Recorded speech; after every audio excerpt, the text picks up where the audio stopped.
Did you wash your hands? Yeah?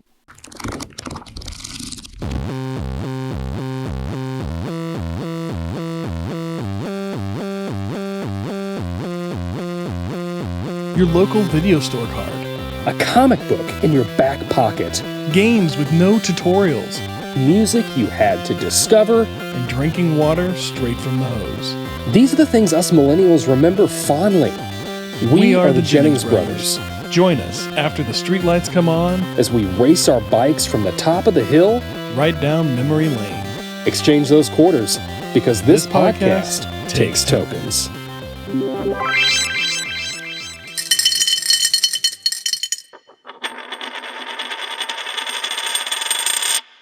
Hello, welcome back to This Podcast Takes Tokens. We are on episode 8.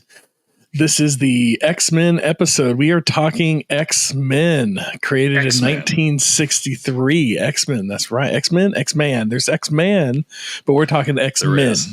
This is the 1963 creation following up Spider-Man, Hulk, Iron Man, all the Fantastic Four. They decided to create this group of ragtag mutants called the X-Men.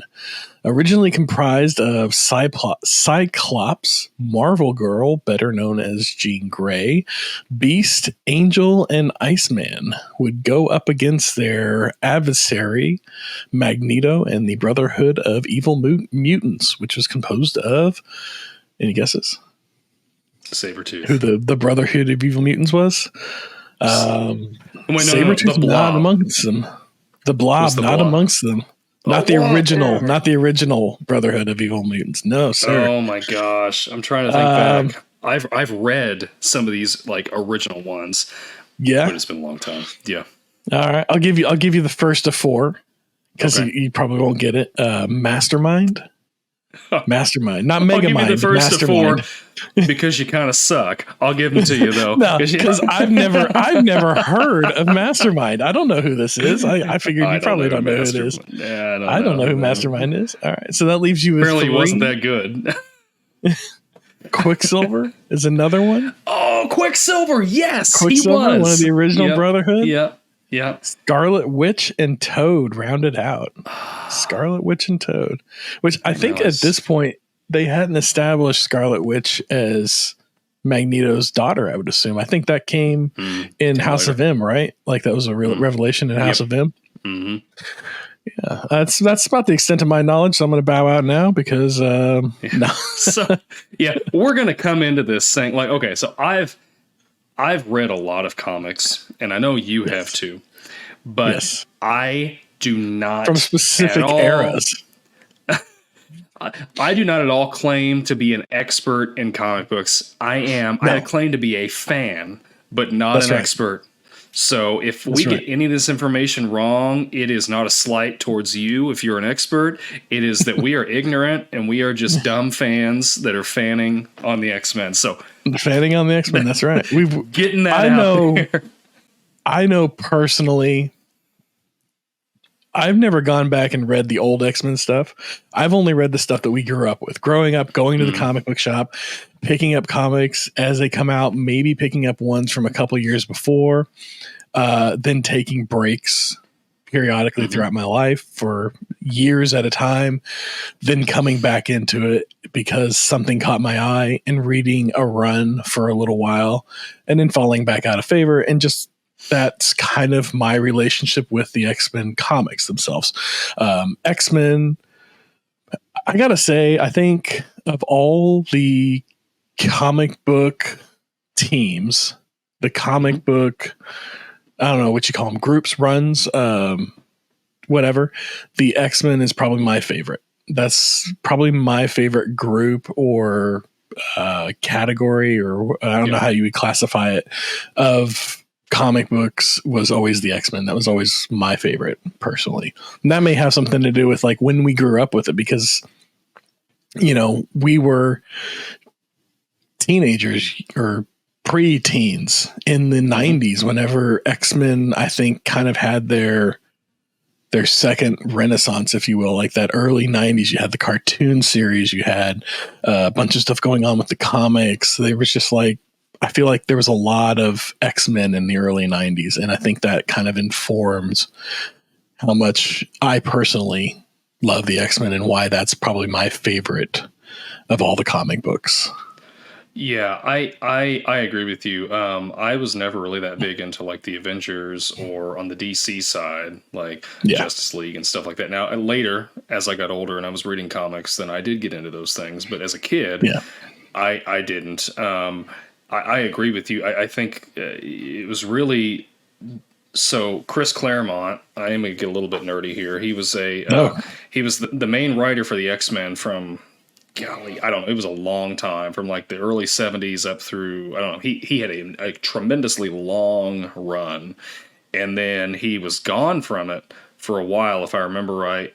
Anyway, they brought him and Jim Lee together, who's an artist, and they kind of revitalized the X-Men. I think it was in 93 or something like that.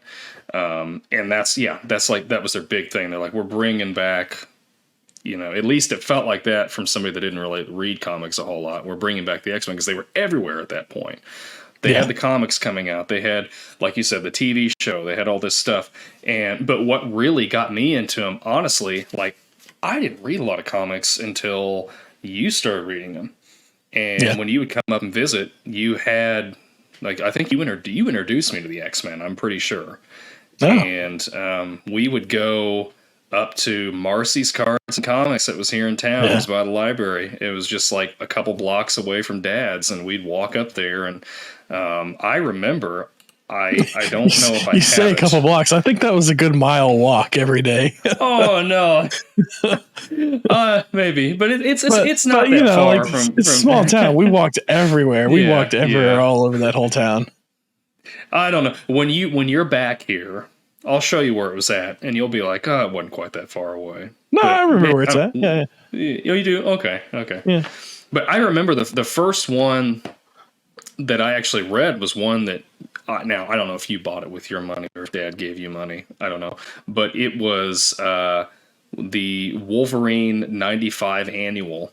That it had Wolverine was being pulled into like this portal by like the Brood or something, and Nightcrawler was like trying to pull him out of it. I still remember the cover, and Wolverine's like all his clothes are all torn off and everything. He's just looking like a bad A, like he always is. And but yeah, that was my introduction to the X-Men, was hanging out with you, and then I think all this stuff came out, and we were like watching the show at home and stuff like that. Yeah, I think that's about the same time I discovered it myself. I mean, I don't remember exactly the first comic book I had of an X-Men comic book. I know that I had a few before I really started reading them and going after them myself. But I know that that X-Men animated series, that really, like, that's what did it for me. Like, watching that, and then they had that comic book run that came out in Cohen that was basically the series in comic book form. I think it was just screen grabs and, thought bubbles or word bubbles put together and printed from the cartoon series.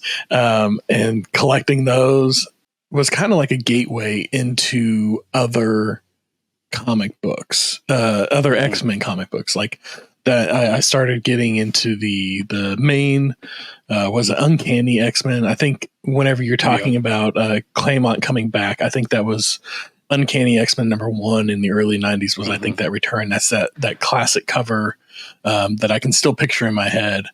But yeah, those Cyclops, the Wolverines, like he's back like this, and he's got his beam, and then it's got like the whole group together. Like, watching that cartoon, that got me into it, and then collecting, and then I just started getting into the comics. And then at the same time, they also had cards, like they had collectible, like baseball cards, but for X-Men characters.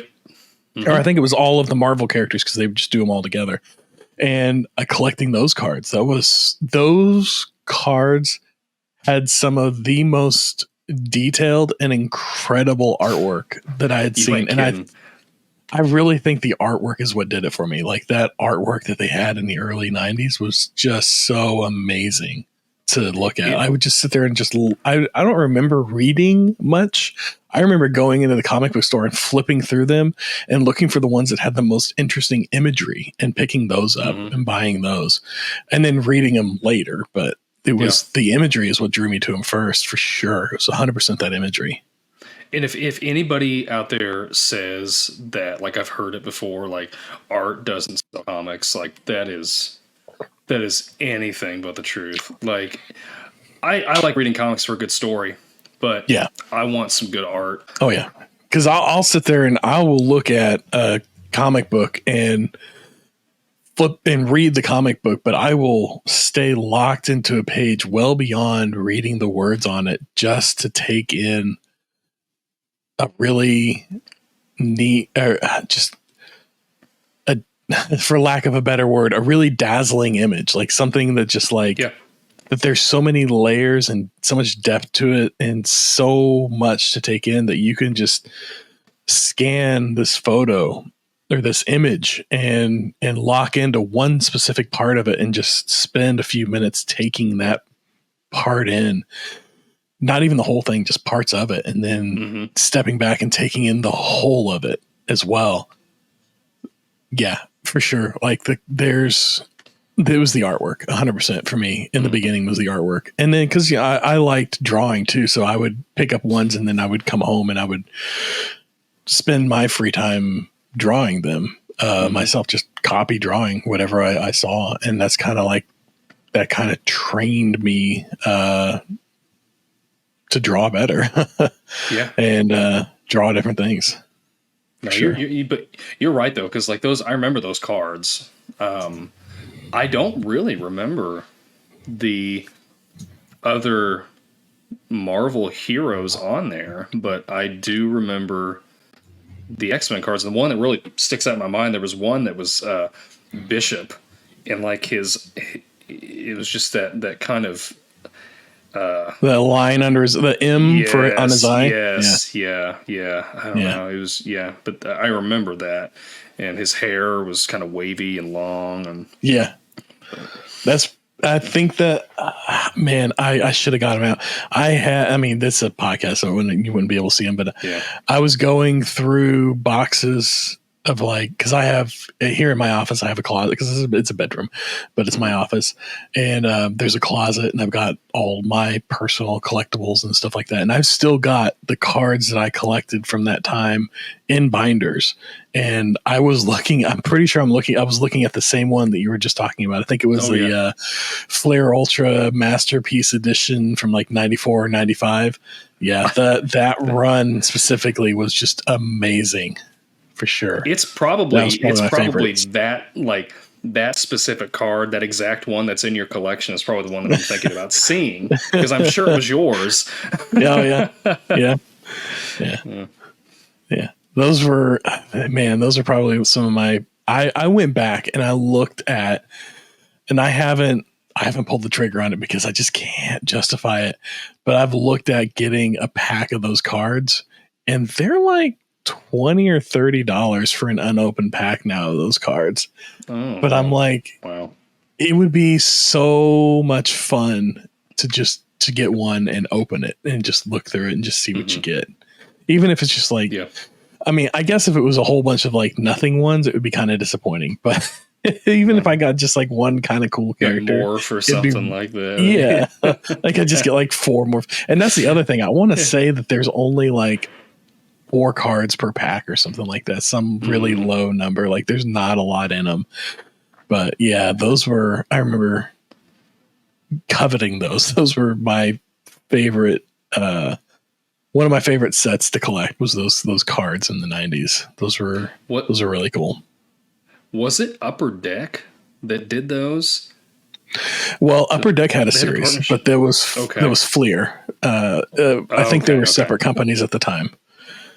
But I'm pretty sure they're all owned by Upper Deck now because I looked at it like a year or two ago. I'm 90, or actually it was a couple months ago.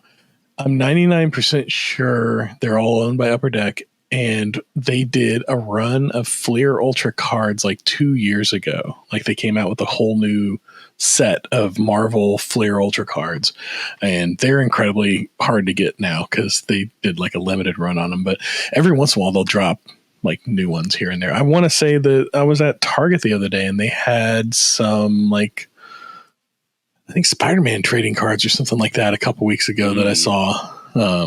They were doing like a whole run on, and they were based around like, but they were all like based around like Funko Pop figures or something like that. And so I was like, nah, that's kind of not what I want. I want the really good artwork ones. That's what I want.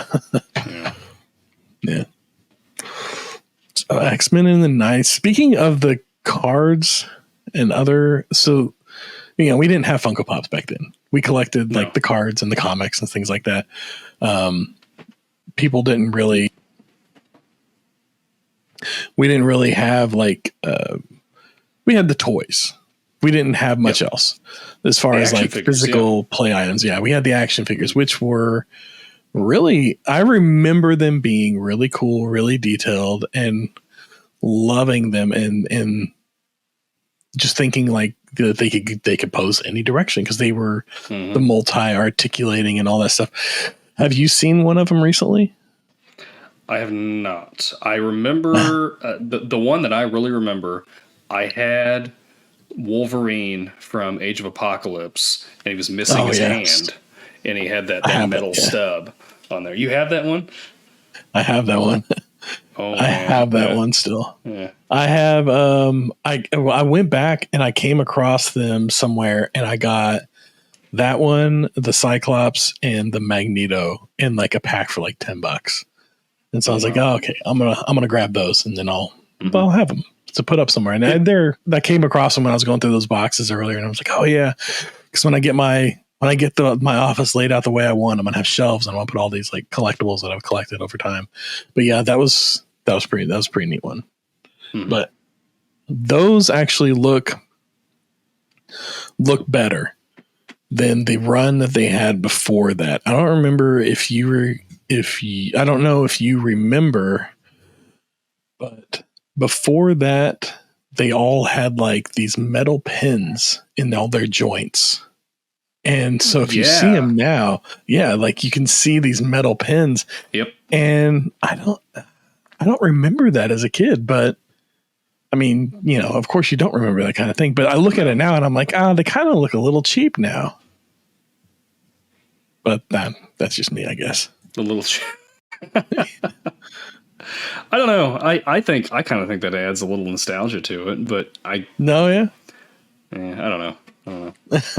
I kind of reminds me of those. For me, I guess. Yeah, I don't know. I guess I think of like the old G.I. Joes and stuff too. That you can see the little pin in their arms, but all right. So you remember so not only do we collect the magazines, but you had a monthly magazine that came out and it told you what all your collectibles were worth. Do you remember Wizard magazine? I remember it being a thing. And I remember seeing some issues. You had it though, didn't you? Did you subscribe to it, or did you? You did. Okay. I don't think I didn't subscribe to them, but I would get them. I'd pick them up every so often. Yeah. Yeah. I remember looking through them. I never had one, but I do remember looking through them with you. And they had, they would tell you like, this is what's coming out. This is, they've got this, this artist is coming out on this run, and this is what's going to be going on. Yep. I remember quite a bit. That was our early internet. That was kind of how we got all our. That was our Wikipedia. Yeah, back in the day, that's how we got the information. That and like Nintendo Power and stuff, and that was like, you had to have the magazines, otherwise you had no idea what was going to be going on. What was going to be coming out? Yeah. So early 90s, that's all this X-Men hype. Everything's coming back around. X-Men. It's Marvel's turning up X-Men again. And they were even talking. I remember they started talking a movie back then. Like they were going to do a movie, and they were talking about a movie. Yep. And so I think it was like the mid '90s. Wizard Magazine would start doing this editorial where they would cast the movie themselves. Like they would talk about the different characters, and they'd talk about like who should play what character in the cast. And they called Patrick Stewart in like the mid '90s. They cast Patrick Stewart as Professor Xavier in every one of them I came across. They had Patrick Stewart as Professor Xavier. And as we all know, our first Professor Xavier on screen was Patrick Stewart, Sir Patrick Stewart. Yep. That's right. He was always the first one. So you want a little fun as far as like who they cast in some other roles? Yes, please. I want to, because I do remember this. I remember like it was a rumor for the longest time that they were going to be making a live action movie about this. And like for a couple years, you'd come over for the summer and he'd be like, Did you hear this? Like there's more information out there. And I'm like, no way, they're not going to do it. And you're like, yeah, they are. Yeah. I remember seeing some of these, but I treated it as gospel, and then, but I pulled them up recently to look at them, and it was they were doing a casting of it, but I remember reading it under the guise of, oh, this is what's actually going to happen. Oh, okay. So I interpreted it differently as a child than it actually was. But that was probably just, I would have a tendency to skip read through things. So that was probably just that coming to bite me in the butt. But yeah. So I remember one specific one that I remember, and I remember it because I think Wolverine was probably my favorite character as a child. Like when I first discovered the X-Men, he was probably my favorite character. And so one of the first ones I read, they obviously cast Wolverine in it, and who they cast, I remember thinking, I have no idea who this person is. I can't relate to this. And I don't think he looks anything like what I would expect Wolverine to look like. So they had cast Glenn Danzig as Wolverine. Danzig, mother. You don't I don't know. The name sounds so familiar. So, Guitar Hero. Remember first Guitar Hero? You had that song you played, Mother. Oh yeah. Whoa. That's okay, I'm looking this guy up. Yeah. No way. Yeah. There's no way. Like, how's that guy? Yeah, so like I thought, I don't even know who this guy is. Oh gosh. Yeah.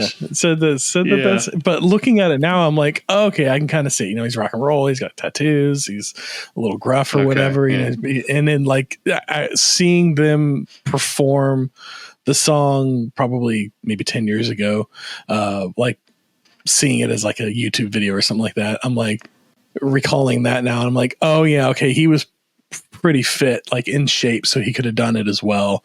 I could see that now, but at the time I was like, I don't know who this guy is. And then there was another run they did where they cast it, and they had cast for Wolverine Robert De Niro, early 90s Robert De Niro. I can't. Yeah, I want to say mid 90s. In a million years, they did these in like 95, 96.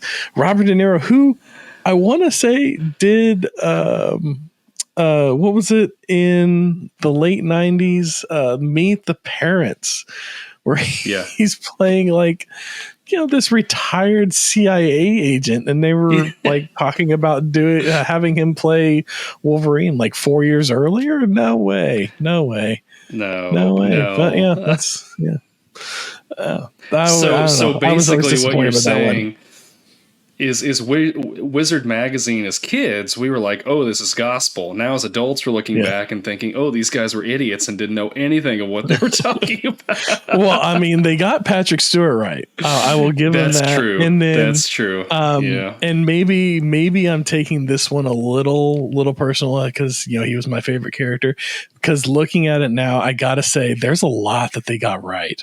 There is a lot that if it was cast in the early 90s, they got right. So let me look at this one here from 95. They've got, what's his name?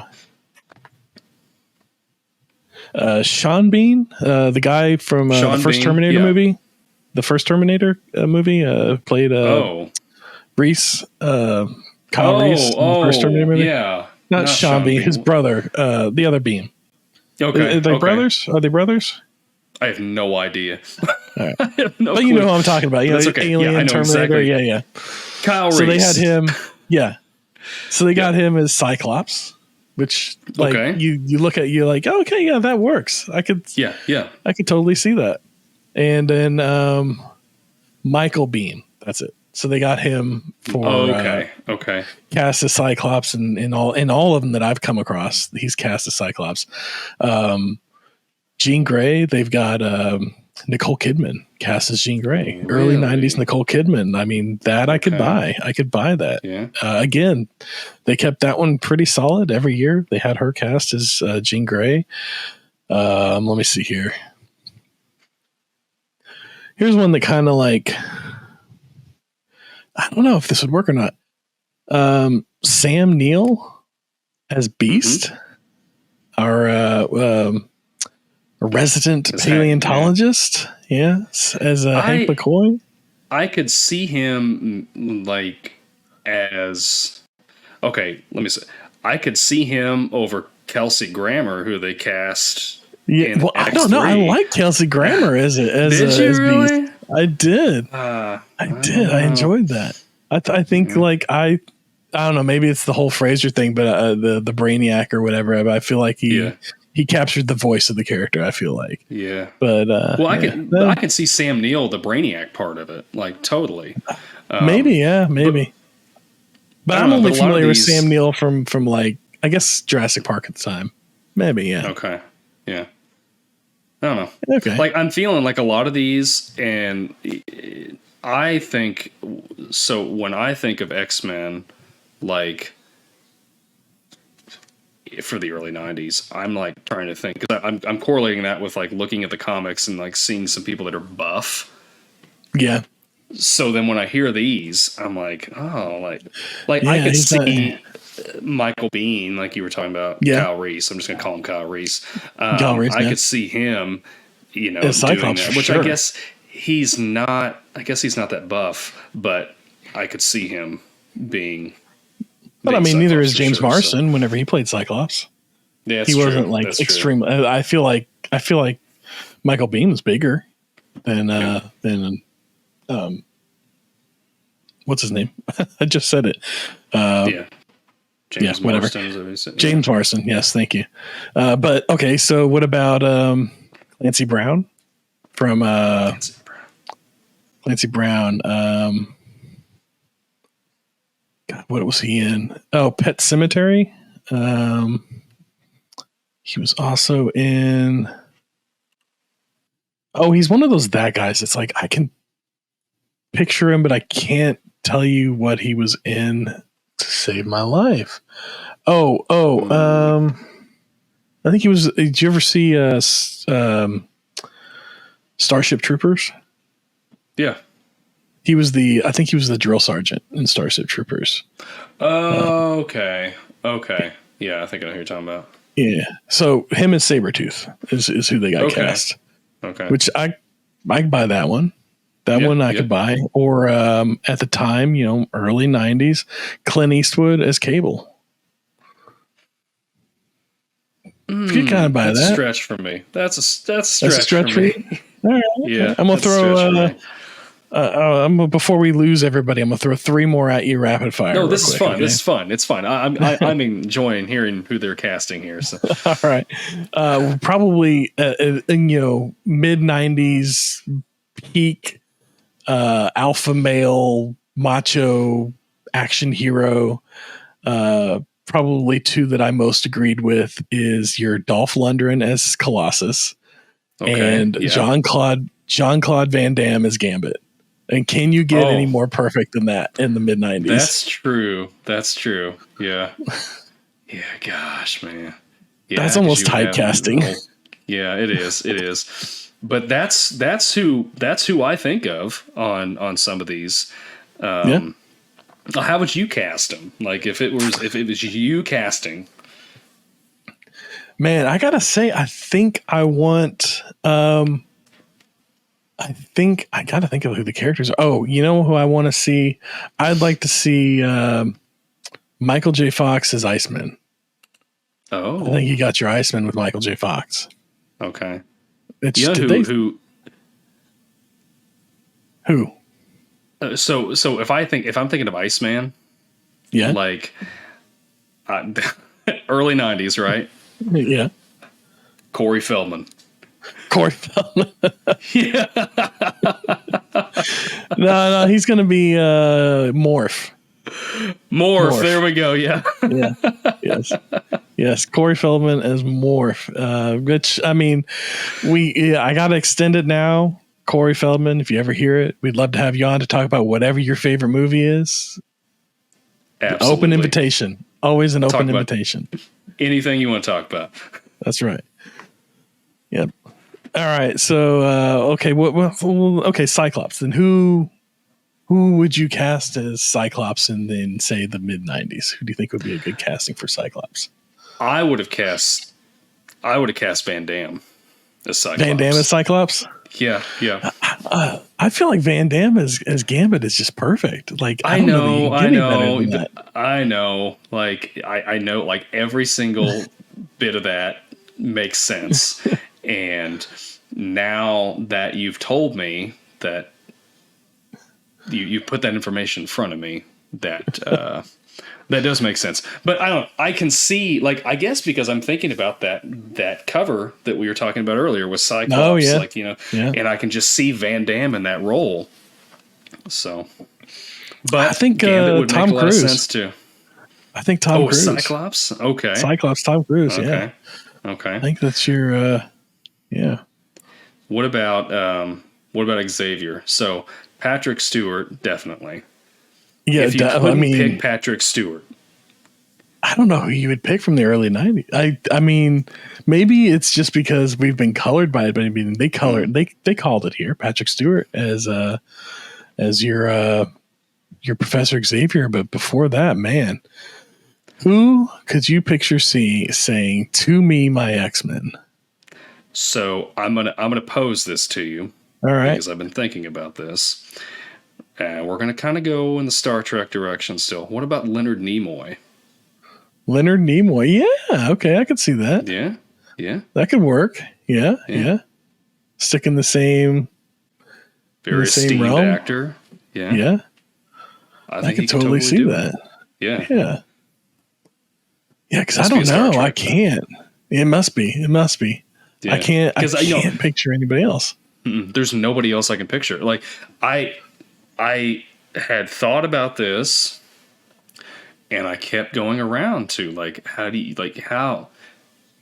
I think it's because Patrick Stewart did such a good job, and he looks like Charles Xavier. Like there's no getting around it.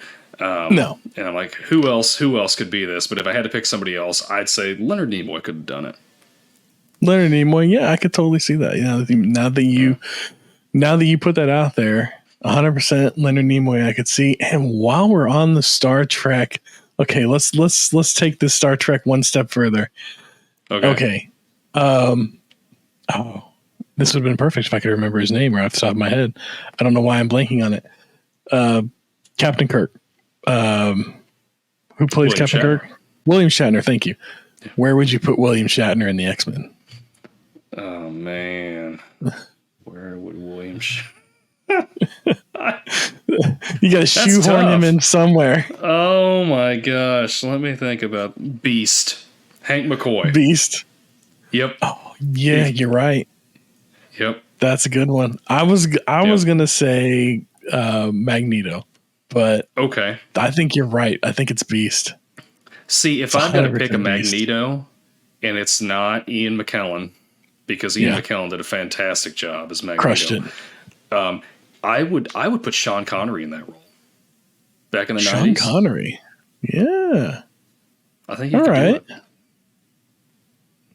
I could see that. Yeah. I don't. I think for me, it's. I don't know. Was he still around? Oh, the original Star Wars. Mm-hmm. The Alec Guinness. No, not Alec Guinness. Oh, okay. The guy. Oh, he was like the admiral, and he had like that gray Grand hair Moff slicked Tarkin. back.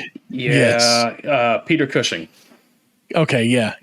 Oh, I don't know if he was yeah. Was he still around? Yeah, I don't know, but he would have been great. Yeah, Cushing was a great actor. Yep. Yeah, that's who I picture whenever I think of Magneto. Is that guy for sure?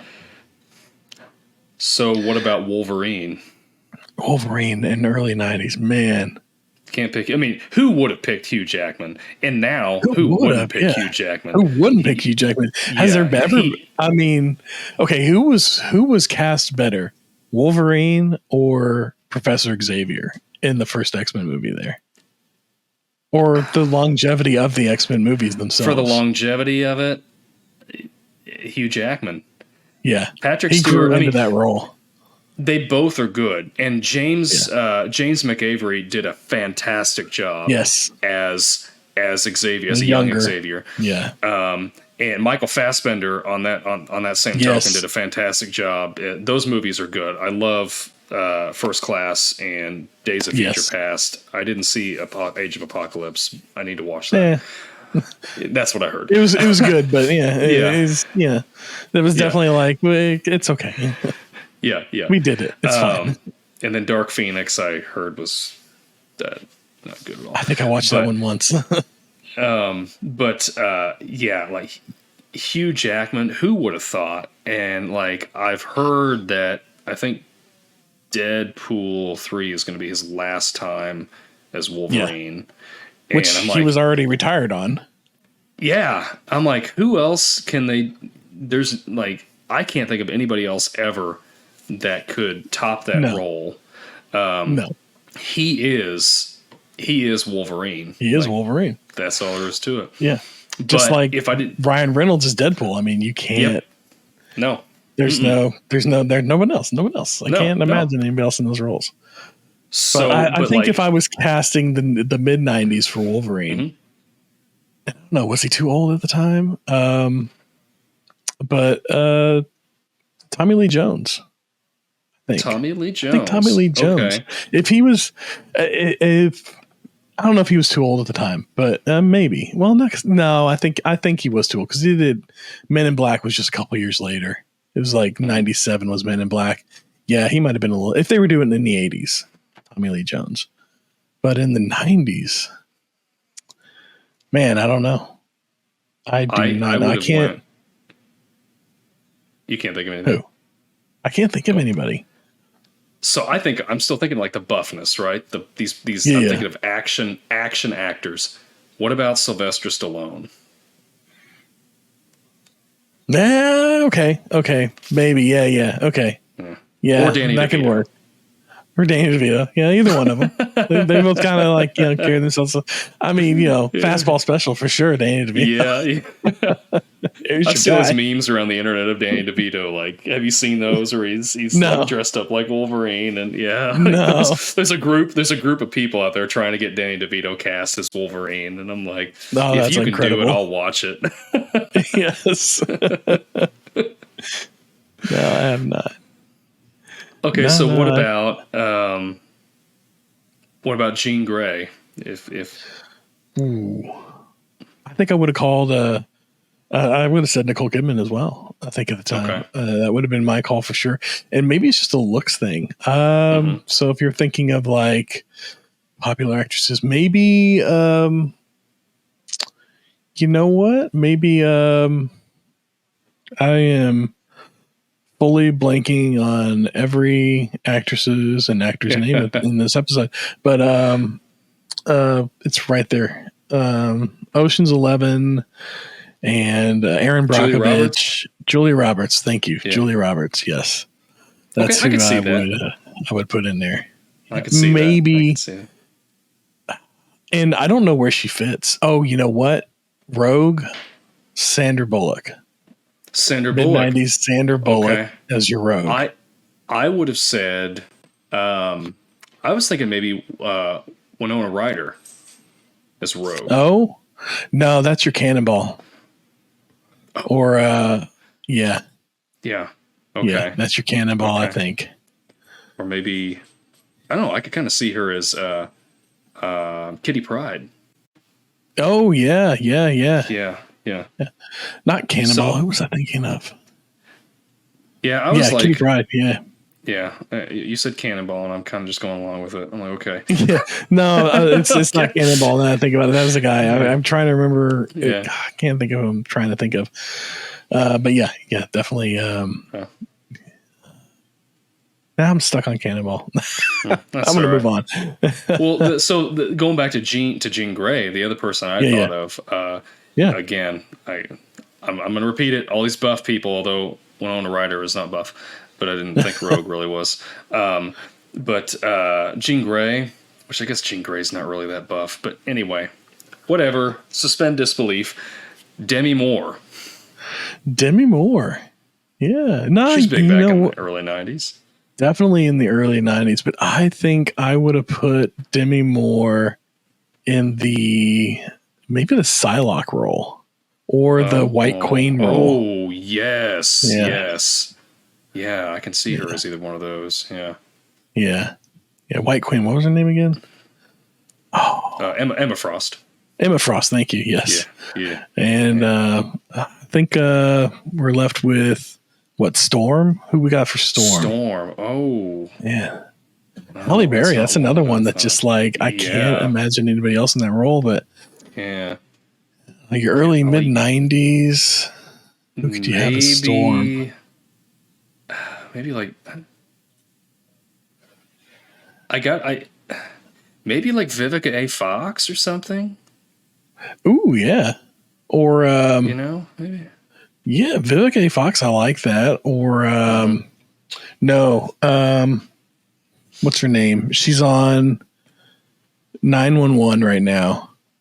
Stella got a groove back. Yeah, I can't remember what her name is. I know exactly who you're talking about. Gosh. Look it up. Yeah, the smarter me would have had IMDb pulled up this whole time and just been calling out names like I know who I'm talking about. Come on, pull it up. Angela Bassett. Oh, yes. Angela Bassett. Yeah. Oh, that'd be good. Yeah. That'd be a good one, too. That's my 90s Storm. Oh. In fact, I think she could be Storm today. She could be. She absolutely could be. You're right. Yep. She absolutely could be. She could pull it off today. I think that would work. You know what's funny is I was looking at these and who they had as Rogue in the mid 90s cast, and I think it kind of works. Is did you ever watch the Buffy series? Yeah, they had. Oh yeah, and then they had the Angel spinoff. Mm-hmm. And then they had the Angel spinoff, right? Yeah. Who's that girl? What's her name? Yeah, I can see her face. What is her name? Yeah. Look it up. I'm looking it up.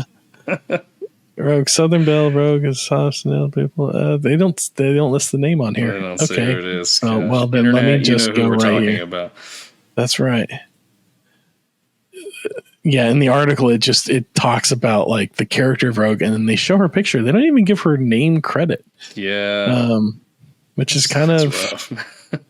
That's kind of rough. Yeah, and I'm scrolling through the IMDb now. Oh, Charisma Carpenter. Charisma Carpenter. Charisma Carpenter. Yep. Charisma Carpenter. Okay. That's it. Yeah. Yeah, I could see that. Yeah. So that was the Rogue that they had cast. Which I'm looking at this now, and I'm like, could Sarah Michelle Gellar have had a part in the movies in the time? Oh, she could have been. I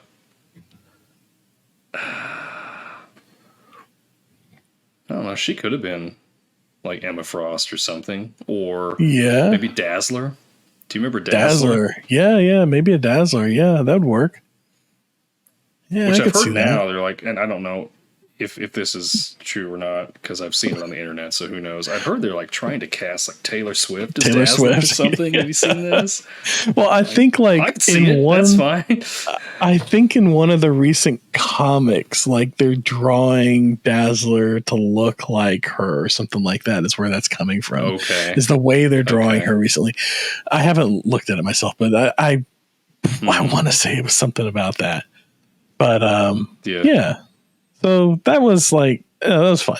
The Wizard comics, they had these casting calls, and I always thought that was really neat, like talking about the movie. And then, 4 or 5 years later, we did have a movie. We had a movie come out in like in 99, I think, is whenever the X-Men movie came out, or was it 2000? I think so. I think it was 2000. It may have been 2000. Yeah. I think 99 was when I first saw the trailer. I will say, while we're on the topic, real quick, there's one I can't not mention as far as like casting for the movie. You've got to have, if it's the early 90s, if they're going to do it in like 93, 94, whatever, you've got to have Schwarzenegger in there in some capacity. So that's right. I thought he would either be good as Colossus or Cable. Cable. For sure, Cable. Yeah. Yep. I think that might be the perfect casting for Cable. Well, no, like Josh Brolin, I think nailed Cable pretty well. Yeah. That was a great Cable. I don't know that you can top that, but yeah, Schwarzenegger in the 90s, I would have done it for sure. Yeah. Absolutely. Yep. Yes. But yeah, you're right. So they did end up casting, or they did end up having the movie come out. They had ended up having 3 of them come out. 3 of them, yeah, pretty quick. We're rapid succession there. And do you think that this had any influence at all in them in casting Patrick Stewart? This article that they did in Wizard magazine every year for a few years. Do you think somebody saw it and they were like, you know what, Patrick Stewart, that's a good idea. You know what? Like, I'm laughing, I'm scoffing at that right now, but now that like I'm letting that marinate, and surely somebody in Hollywood was into comic books. Clearly, because they made the movie. I'm sure somebody had to have seen that, but I think it informed it. That being said, we have established that it is very hard to find anybody else to play that role. That's true. So they may have been like looking at all the other options and being like, there's slim pickings. Let's see if Patrick Stewart will do it. And luckily he nailed it. So they nailed it. He absolutely nailed it. That's right. What was your favorite of the 3 original movies? Which one was your favorite? Oh, I think it's got to be the first one. That's just 100%. That one, because you got the second one was what was the second one was about?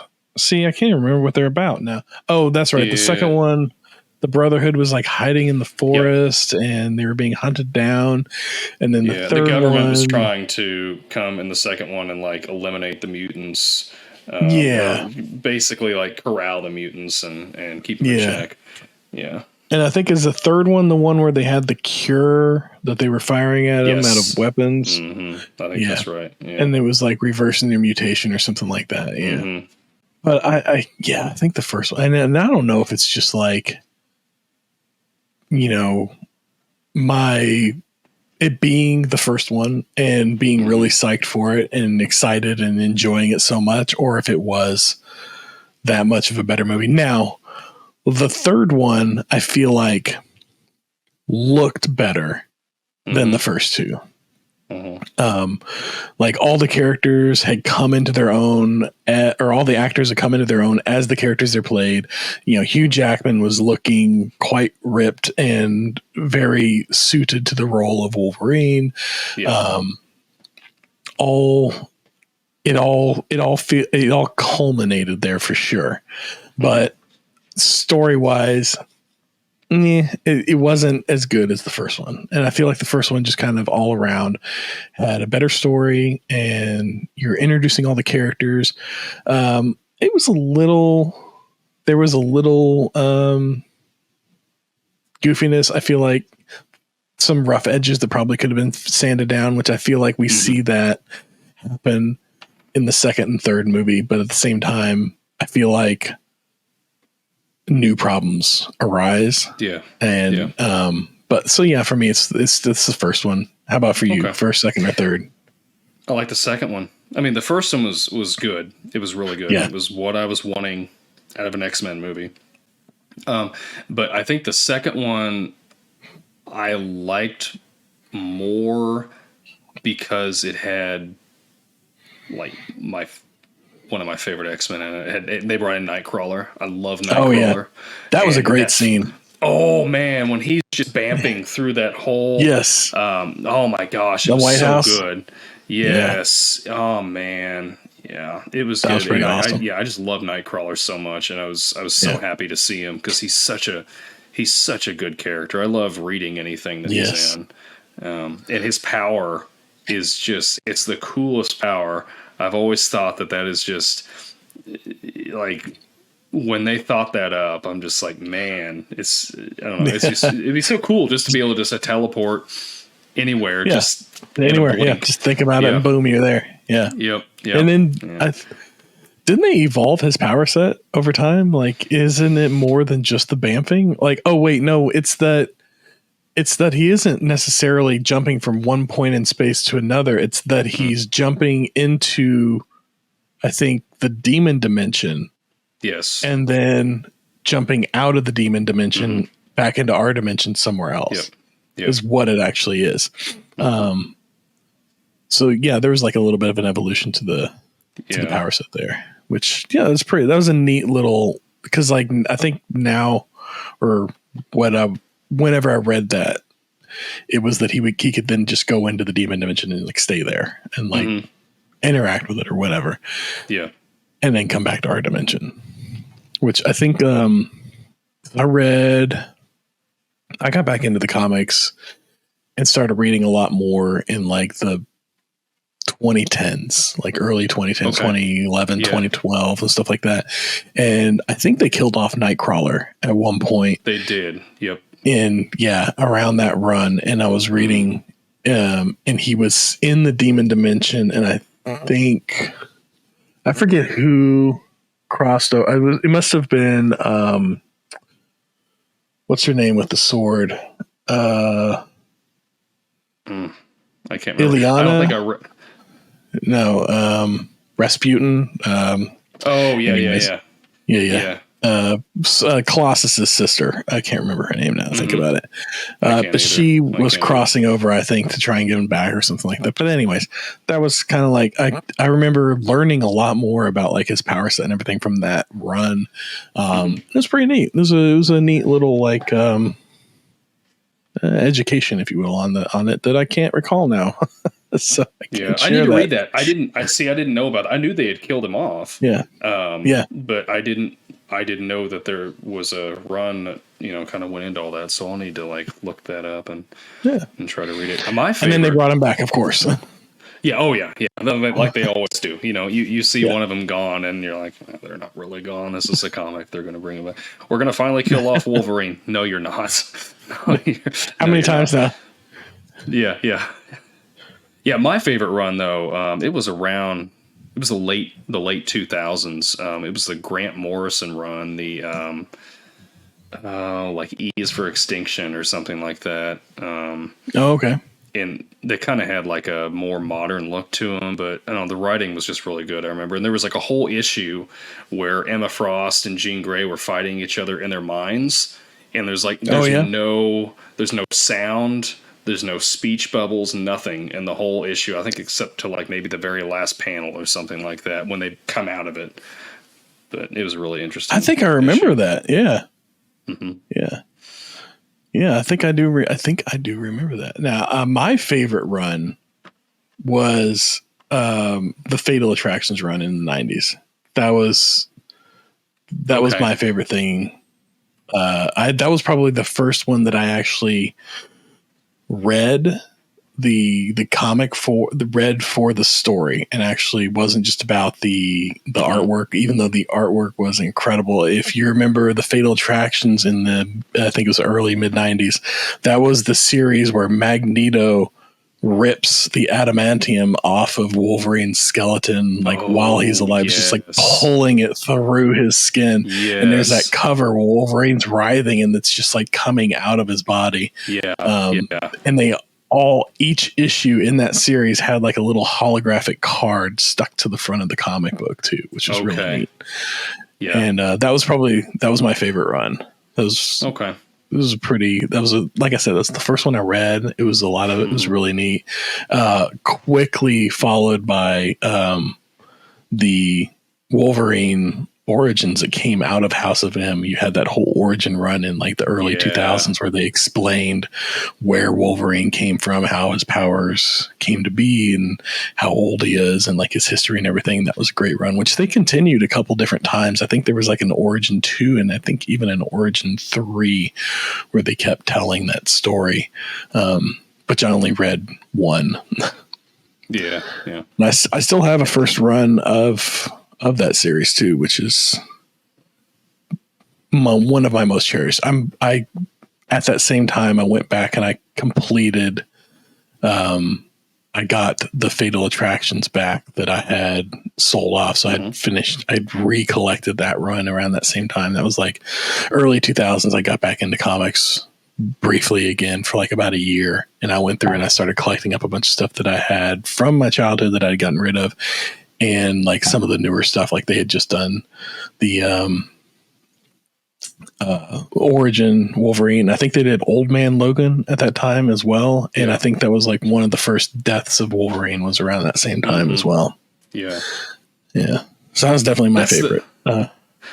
That's the rough thing though, is having to go back and recollect those things.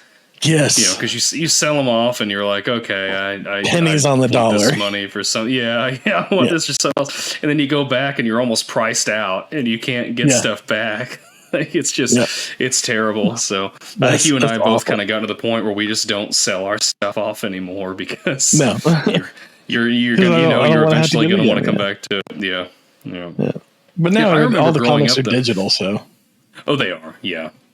And comics are one thing. Like, I know some people like collecting them, and I get that. Like, I've got almost the entire run of Spider-Man Unlimited. Or was it Spider-Man Unlimited? That came out in the early 2000s, I think.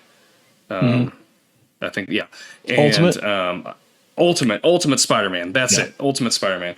And I've got almost the entire run of that. Now, they're all sealed. I've read them digitally. Yeah. So, like for the most part though, I read them digitally because it's rare for me to go back and reread something. There's just so many things to read. And like I tried going through and reading the entire Claremont run, starting with, I don't know, whatever issue 150. I don't know. I'm not even gonna say it because it's probably wrong. But I read up through, I think it was the Days of Future Past arc, and then I kind of fell off and got into reading something else. I think like Jason Aaron's Thor or something like that, which is really good. But and I never went back into it, and it's just, I don't know. I've wanted to reread like the Dark Phoenix saga, but I'm I start reading it and I'm like, I've read this before, and I don't know. It's hard for me to get back into rereading stuff, but there's a lot of good X-Men runs though. I know there's a lot of stuff in this, like the Age of Apocalypse when I was growing up. That was one that I really liked reading. Okay, I changed my vote. That was my favorite, Age of Apocalypse. It was so good, and it was such a big thing. I remember that. Like they had at the comic shop, they had like posters up of it, and every week when like a new issue would come, every character had like their arc in there. Like you had Gambit and the X-Terminals, you had Weapon X run, you had I think there were like 4 or 5 different titles that ran under that. Age of Apocalypse series, which they brought back, I think, a few years ago, and they did an additional run to it. Yeah. Which is, I haven't read, but that was probably my favorite run, was that Age of Apocalypse, because it was just it just turned everything and it just changed all the characters. Yep. Magneto was like a good guy. Like he was teaming up because we got Apocalypse to fight now, you know, and he got Wolverine takes out one of Cyclops' eyes and Cyclops blasts off one of his hands. Yeah. I mean, that was the culmination of that tension that those two had, for sure. Mm-hmm. Seeing that come together. Yeah. And I don't remember, I need to, well, I won't go back and reread it. I just need to look it up. How Wolverine's hand didn't grow back. Yeah. Yeah. I have to look that I don't remember how that worked either. I remember in that run, there was one issue where I think he was in a airplane or something like that, and he caught fire, and it was just skeleton was all that remained. But then he grew back. Suddenly he's here again. The tissues start growing back and everything. Yeah. I think that was a Weapon X issue, because I remember that cover where he's falling out of the sky and he's on fire. Yes. Yeah. Yes. So of all the superpowers to have, I feel like the X-Men cover, if you open the breadth of who an X-Men is to anybody that's been on the X-Men team, which would include, your original core team, Cyclops, Archangel, Beast, all them, rolling in Wolverine in the 80s and all that. And even Spider-Man has been a member of the X-Men at some point. So of all the characters that could have or have been X-Men, whose power set do you think is, or would you want to have of all of them? So the healing of Wolverine would be incredibly. That's a hard one to walk away from. I don't like that he ages so slowly. You would see so many people, your kids, they would all die off, and you would outlive them. I don't know if I could do that now as a parent. I don't think I could do that. And they say if he didn't have the adamantium over his skeleton, he would live much longer. That the adamantium slowly poisons him and is killing him. Yep. So I would. There's so many, what would I do with this? What would I do with this? Nightcrawler's teleporting ability, but I don't really know if I want to go into the demon realm now. If I can. So are you familiar with Multiple Man? Oh yeah, Multiple Man.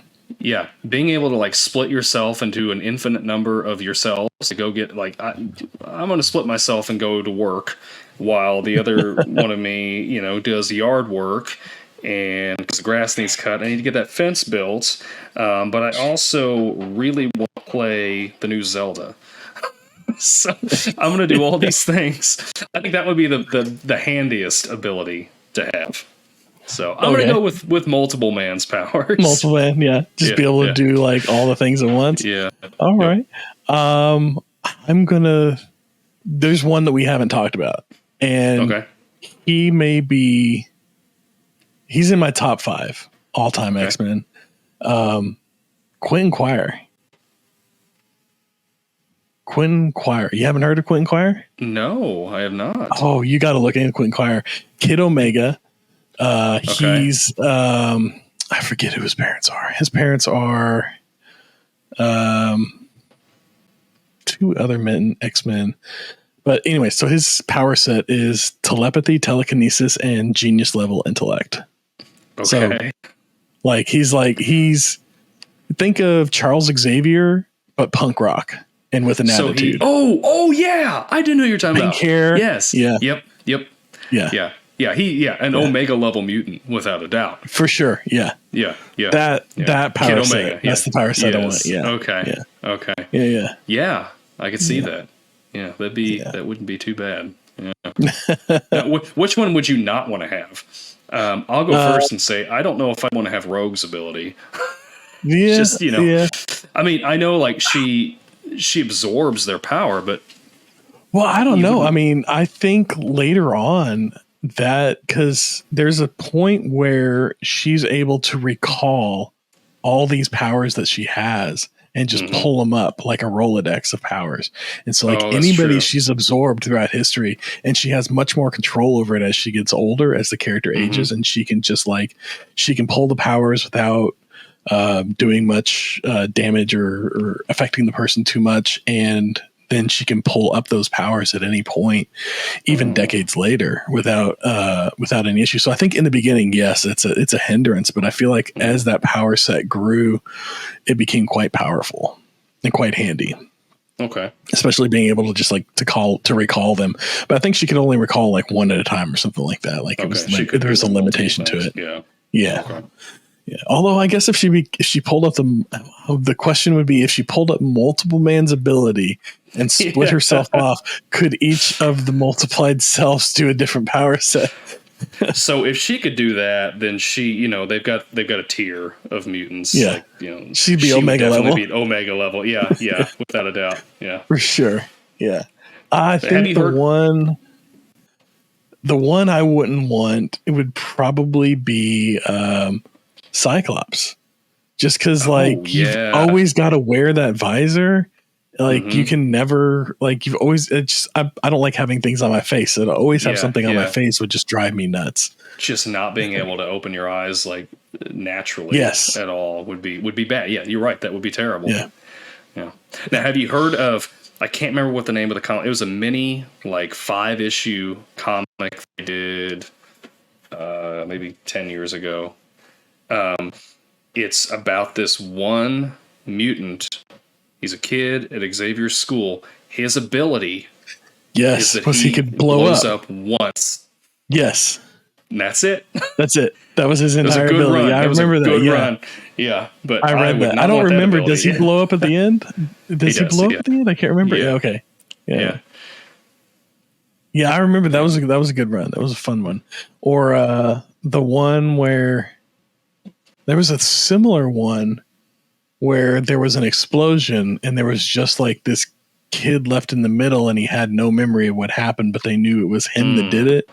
And like he's like he goes off like a nuclear bomb, but he can't control it or something like that. Yeah. So that was a similar run. But yeah, that one, I'm trying to remember the name of that series. That was a great series for sure. Yeah. Yeah, but I remember that run. It's the whole time he's like, he knows that it's like, this is what coming. This is what I can do. Yeah. He was just saving it. Yeah. Another good one to have would be Cable's ability to jump through time. Oh yeah. Well, is that an ability of his mutant set, or is that a technology of the time that allows him to time jump? I thought his mutant set was like mutant set. I thought his was more like Bishop's, where he absorbs and then distributes energy. Hang on. Maybe you're right. I can't remember. There's a lot of energy ones. Like Gambit, just energy with that. What does he call it? He charges up the cards or something like that. Which they have you. So they got they brought back the X-Men cartoon series, obviously on Disney. Yeah, like that's that's coming back. So one of the I haven't seen it yet, but one of the scenes that they showed in like the trailer was like he charged up Wolverine's claws. Oh. And then Wolverine like is like charging at the screen with his claws all charged up by Gambit. But like, wouldn't that hurt? Like, and wouldn't that be his entire skeletal system that gets charged up so that he just explodes on a person? Yeah. Does it matter? I mean, don't know. I guess not. Yeah. How much pain has Wolverine been through? And I think all the pain. Yeah. And then there was the one time where he was encased in adamantium, and that was like the last death of Wolverine I read was he was encased in adamantium, and he's basically alive in this shell and can't breathe but it's just like, I guess, dying over and over again, or slowly dying of hunger or what. I mean, That's got to be the worst form of torture right there. The things that these writers have put that poor man through. I know. Just awful. He just wants to be. It's like they just get these. They get these sadists that are like, "Hey, I want to write a Wolverine comic, and I want to just see what the worst possible thing is that I can do to this man, and it doesn't matter. That's right. It doesn't matter how ugly it is because he's gonna survive." And Wolverine, as long as one molecule makes it, he just wants to sit in a cabin in Canada, in the Canadian Rockies, and drink his beer and go out and hunt and fish. And that's right. What he wants to do. Just be left alone. And he's got to go through all this crap. They keep pulling him back in. Yep. Yeah. So I'm looking at Cable's power set, and his power set is actually telekinesis, telepathy, expert marksmanship and hand-to-hand combat, cybernetic enhancements that grant him superhuman strength, durability, enhanced multi-spectrum vision, and the ability to interface with technologies, and then teleportation. So I'm guessing that the technology and the teleportation are combined to give him the time travel ability. Yes. I've never really looked deep into Cable, I gotta admit. I do know, isn't he Scott and Jean's son from the future? Yes. Yeah. What's that big run that he's in? It was after House of M. Gosh, I can't remember now. There's a couple, Child of M or something like that. I can't remember, but with Hope. Yes. Where they introduce Hope. Mm-hmm. Yeah. And then she's like another child of theirs, right? Like their brother and sister or something like that? Yeah, I think so. Yeah. I don't know. It gets convoluted. These all do. You just got to kind of you just got to kind of read, and you really have to just read it as the arc or the run that you're reading. It's just like, if anything that's relevant, they will tell me. And that's right. Then I'll forget about it. And then everything else is not important. I remember there was a run of X-Men that I was reading like probably 10 years ago, and all the X-Men were killed off. Like the original X-Men were killed off. And so they went back in time and they pulled the X-Men from the 60s forward.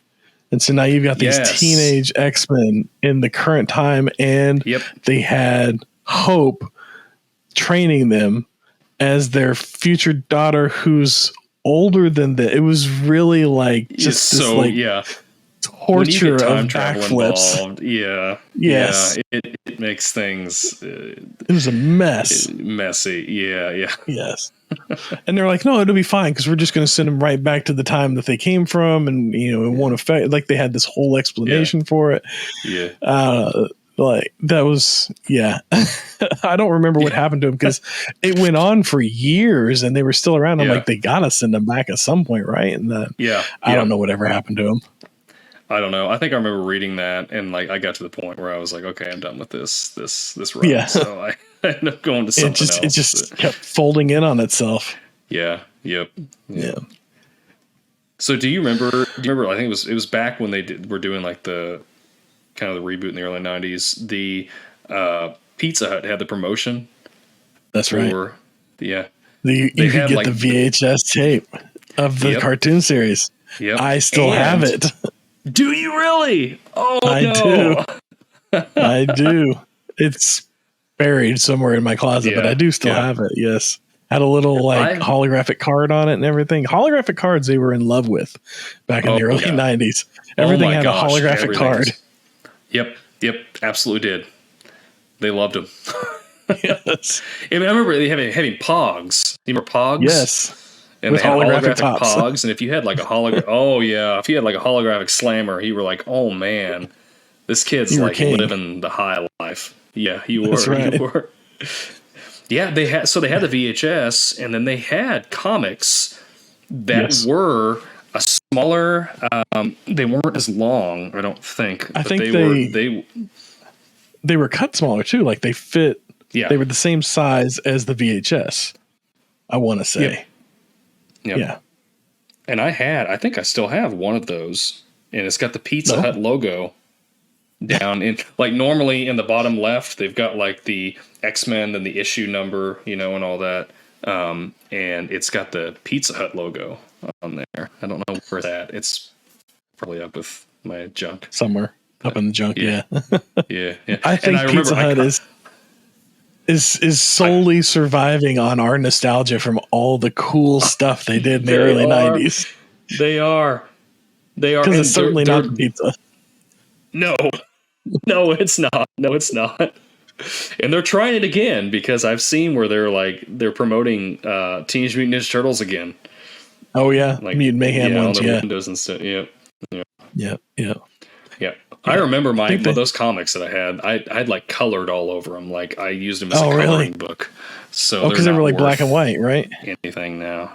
No, they weren't. I just colored over them because I was trying to learn how to draw and color comics, and I just colored over them. And they're all marked up. And not that they were probably worth much anyway, because they had a Pizza Hut logo on there, but. They're all, I don't know. Sometimes that stuff goes for something, but anything that came out in the early 90s was really like the start of all this collector culture. Mm-hmm. So much stuff came out. I remember in the early 90s, it was like, oh, this is like the collector's edition of this thing, or like everybody started collecting all these things. And the market was just saturated with so much stuff that none of that stuff is worth anything anymore. No. It became worth anything. Yeah. It kind of crashed the comic book industry for a while there, because they were pumping, like you're saying, everything. Collector's edition. This is the limited edition run. This is the holographic edition. And now you can probably find that stuff on eBay for $10. Everybody had it. It's not a collector's edition if everybody's got it, Yeah, it's like that Death of Superman that they had came in like the white plastic sleeve. Like everybody had a copy of Death of Superman. Yeah. Like there wasn't. Yeah. It was not the collector's edition that it became. Yeah, we're not idiots. We knew they were going to bring Superman back. Like you're not going to take your flagship character and just be done with him forever. Well, I don't know. I think like wasn't Death of Superman like one of the first like big deaths of like a main character in the comic book series? Was it? Like I don't think they killed anybody off before that in that way. Like there wasn't like a Batman hadn't been killed off because that was early 90s. They hadn't killed anybody off before that, I don't think. Anybody major, like being a small characters. Yeah. So that I think that was, and then I think all this like death of stuff came out of that because there was like 2 years there where they like were trying to establish who the next Superman was. I remember there was like 5 different ones that they had going. They had like Cyborg was a Superman. They had Superboy as a Superman. They had his clone, and there was somebody else that was pretending to be Superman. Anyway, so they had like all these different like Supermen trying to fill in that spot. And then eventually they just they revived Superman and brought him back. I don't remember how they brought him back, but they brought him back, which I mean, if we ever do a Superman episode, we have to have a guest on, and you know who that guest has got to be. Oh yeah. Cousin Jack. The family Superman expert. That's right. Cousin Jack. If we ever do a Superman episode, we got to have a guest. Because I don't know enough about Superman. Now, if he's listening to this, like he knows all this stuff. He knows where we're wrong at. Oh yeah, and that's fine. That's fine, Jack. That's fine. he was definitely the expert. Yes, I think he did like his thesis or something for college. Like one of them on comic books, and I think it was on Superman. Was it specifically? Yeah, I think you're right. Yeah. I think it was. Yeah. Yep. So we'll have to have Jack on if we ever do a Superman episode. That's right. If he's down for it. Yeah. Growing up Superman. But yeah, so I think that Death of Superman was kind of started all this like death these characters dying and then being revived shortly after, because not only did they see the spike in sales from the death of Superman, then they saw that spike in sales from that revival of Superman, from bringing him back. The character was suddenly popular again. It's like they somehow refreshed the character, but they do it so much now that you're right. It's lost all meaning. Like, and they'll even reboot the entire universe. Like they did the New 52, like 10, 15 years ago. And that's supposed to be a reboot of DC. And then they did it for a couple of years, and then they rebooted it again, like just a couple of years after that. Yeah. Yep. You had Rebirth and Infinite Crisis and all this other stuff. Yeah. But well, that's comics for you. That's comics. You know? Yeah. So I feel like we focused a lot on the movie, but as far as X-Men is concerned, we talked about the comics, we talked about the cards, the things we loved. I feel like the movie's really kind of like that put a good, like, that gave us like an hour and a half, 2 hours that we could sit down with these characters and have a story told to us through them. And that's kind of like, and we're big movie fans, so I feel like that's kind of like why maybe we spent a little more time on that than anything else, but it was definitely more than just the movies for us. Yeah, it was. But I think the movie, them finally releasing a movie, was kind of the culmination of just for lack of a better word, like the fandom that we had for this franchise. When that movie came out, it was just like it's finally like mainstream, basically. That's kind of what it felt like. They had the comics, of course, but they had the television series and all that. But when they finally throw it into Hollywood, a couple different series. Yeah. And when they finally have big name actors like Ian McKellen and Patrick Stewart on there, you're like, wow, they're really and some guy from Australia named Hugh Jackman. Yeah. Yeah. Who is this guy? Who was in Oklahoma before this? Yeah. Yeah. Who turned out to be the breakout star. He did. And he's still living off of it. Yep. Still crushing his Wolverine almost 25 years later. Yep. And he looks, I'm excited. He looks more like Wolverine now than he did in that first movie. Yeah. Just he's grown into it. Have you seen the speaking of the characters growing into themselves, have you seen the one where they're trying to get him to do Batman Beyond with Michael Keaton as old Batman? Yes. Yeah. I'd take that. I want that. I would love that. That'd be awesome. Yeah. But this isn't a Batman episode. This is an X-Men. No, episode, it's not. So I wish it back was. on track. Sorry. Well, that's coming. That's coming. Yeah. So, I think this is probably our longest episode to date. Sorry if anybody's still there, but I hope you've been entertained. Any closing thoughts on X-Men? I think we've said about all there is that we could say about X-Men. I feel like we could go for much longer. Okay, let me rephrase it. I think we've said all that we can say tonight about X-Men. There we go. Okay. This is definitely a subject we will revisit. Yeah, I love it. There's just so many great characters. I think that's why it has stayed around for so long. There's so many good characters and so many interesting powers and things that they just keep writing more Something of for everybody. that we just want to keep seeing more of. And yep, there is. So I even have, all these little. I've got my Dark Phoenix Funko Pop, and I've got a Gambit and a Beast, and even do you remember Mr. Sinister? Oh yeah, Sinister. Yeah. So anyway, all kinds of stuff. Yeah. What do you think? Any last words for you on it?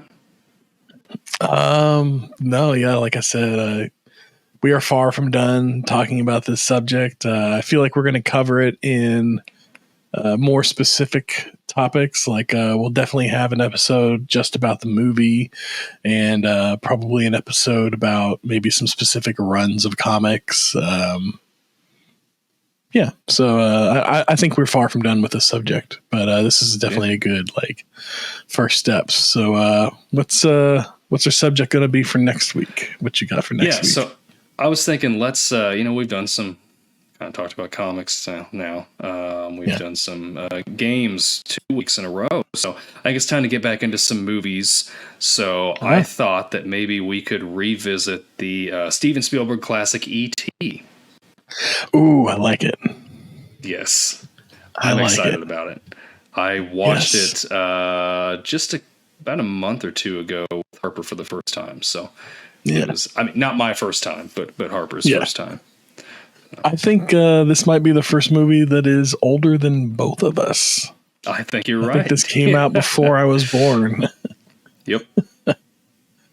All right, E.T. So that's what we got. If you're following along, keep on going. And join us with E.T. next week. And with that, we've reached another checkpoint. Don't forget to be kind, rewind. Till next time. Till next time, folks.